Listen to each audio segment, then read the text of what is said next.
In this recording, we will have a closer look into the decision-making model and how LeanIX supports it in context of EA governance.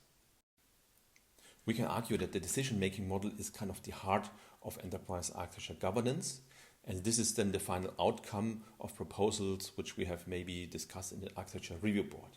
Meaning these need to be structured, they have to be communicated, documented, and also be traceable over time. And for this, we use within SAP LeanIX the architecture decision records, which I'll demo in a moment. We have also a lifecycle status of the record itself. So we start somewhere in the draft and then hopefully get it into an approval state.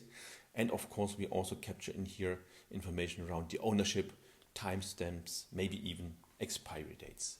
So let's have a closer look into a demonstration. Let me now demonstrate how we capture architecture decision records. For this, we have under the More settings in the menu, the architecture decisions. And in here, I just opened here two architecture decisions, two examples, how that could look like. This is all based on a template. And we can fill in here the information like in which context are we operating, what is maybe the decision, what are the consequences, positive ones, negative ones. You have also the possibility to link here the respective fact sheets, the approver, and maybe also a last review date. So all of this can be done with the help of the template itself.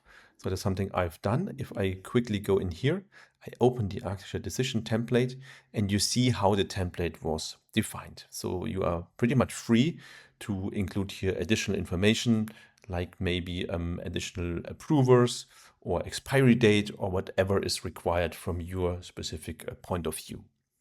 What's also important, I think I have it here in the other example, is that I can also include here diagrams. So I just tested it out here with a diagram for SAP modeling best practices.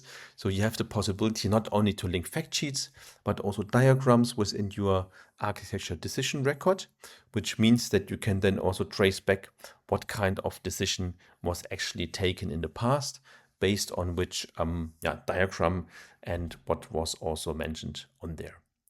And the same is also true. I mean, if I jump now into the diagram itself, I have also linked then back to the architecture decision. So I could now navigate from a diagram where I have linked an architecture decision back to the diagram. The same also works with the fact sheets. So also as soon as you link a fact sheet to an architecture decision record, there would also be then a backlink to the decision itself.